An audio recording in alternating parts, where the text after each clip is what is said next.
Hello and very warm welcome to all of you in the self assessment of session of NEET MDS preparation. This is self assessment paper 2.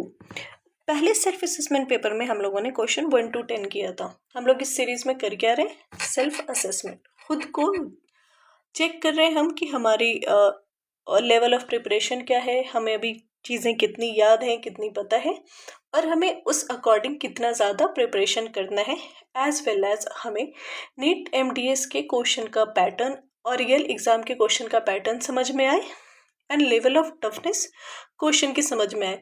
जैसे जैसे time बढ़ता जाएगा हम लोग toughness level और बढ़ाते जाएंगे, कंसेप्ट बेस्ड स्टडी और ज़्यादा करेंगे और उस अकॉर्डिंग क्वेश्चन बनाएंगे. जैसा कि प्रीवियस वीडियो में मैंने बताया था कि क्वेश्चन पैटर्न अब चेंज हो चुका है. ओल्ड एग्ज़ाम के पैटर्न और अब के पैटर्न, रिसेंट एग्ज़ाम के पैटर्न दोनों चेंज हो चुके हैं. अब concept based, clinical experience based, clinical application based बहुत ज़्यादा क्वेश्चन आते हैं और direct one liner fact based question बहुत कम आते हैं. तो इन सबको ध्यान में रखते हुए हमने 150 क्वेश्चंस बनाए हैं, जिन्हें अभी तो हम 10 के बैचेस में आपको दे रहे हैं.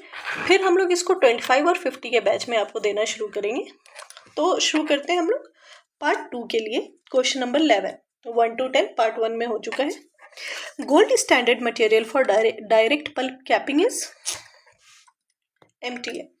जहाँ पे सबसे अच्छे मटेरियल की बात हो रही हो ना कॉन्स में, वहाँ पे MTA का नाम आता है. द सेकेंड, और इसके बारे में आप अच्छे से खुद से पढ़ोगे. The bacterium strongly associated with localised periodontitis is, कौन सा बैक्टीरियम है? Aggregatibacter actinomycetemcomitans. Okay. Next question is which impression material exhibits the highest dimensional stability among elastomeric materials? बात elastomeric materials की हो रही है, तो addition silicon. Next question is the most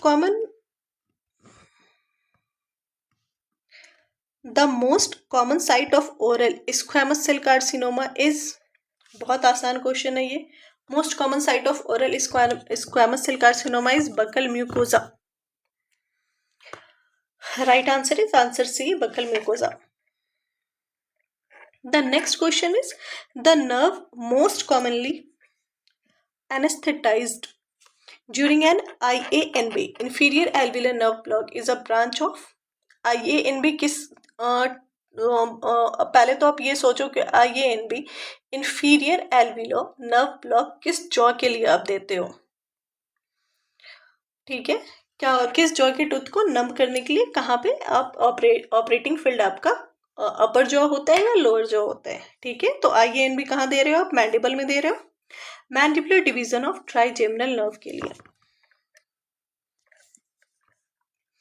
question 16, which eruption sequence is most commonly seen in the mandibular permanent dentition? See, permanent dentition में जो सबसे पहले टीथ इरप्ट होता है वो होता है परमानेंट फर्स्ट मोलर. ठीक है, उसके बाद जो बाकी सारे टीथ होते हैं वो सीक्वेंस में इरप्ट होते हैं 1 2 3 4 के सीक्वेंस में. तो right option will be the option A.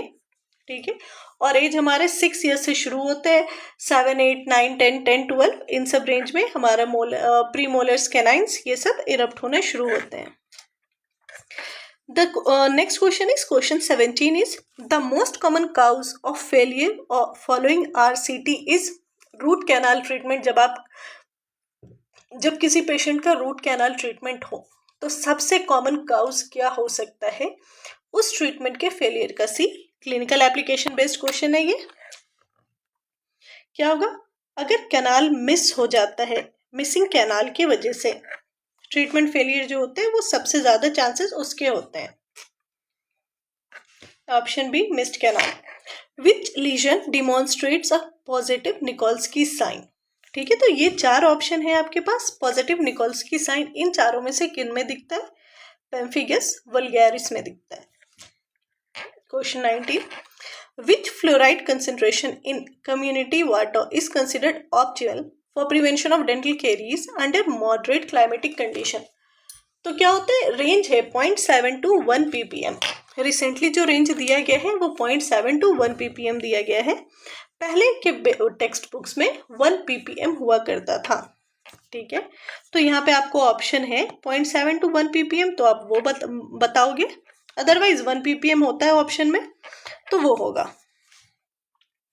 Then the last question of this session is the primary action of osteoclast is, see, one liner, factual based, very easy। osteoclast का primary action क्या है? bone resorption। ये थे आपके next part 2 में 10 questions.